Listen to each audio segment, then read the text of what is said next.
Вельмі спадзяюся, што гэты працэс працягнецца, бо вельмі важна тут цвёрдая пазіцыя і краінаў еўрапейскага звяза, ўсяго еўрапейскага звязу з тым, каб настойваць пра поўнае вызваленне палітычных вязняў Беларусі з аднаго боку, з другога боку спыненне рэпрэсій у Беларусі, таму што ў нас адбываецца што? Адной рукой яны выпускаюць палізняволеных, другой рукой яны набіраюць палізняволеных.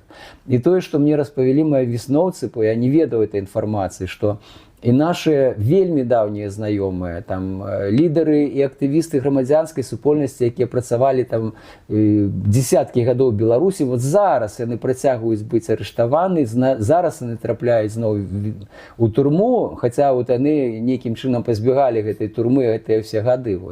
Таму гэта трэба спыняць. Гэты гандаль палізняволенымі трэба спыняць.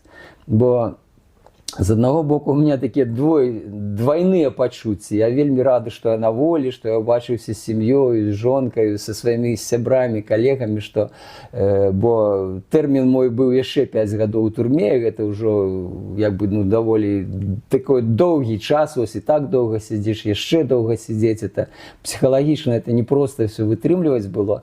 Але з другога боку, мы павінны, як бы, ну от я звяртаюся да і грамадзянскай супольнасці, і да, скажем, тых людзей, якія прымаюць палітычныя рашэнні, мы павінны працягваць аказваць ціск на беларускія ўлады.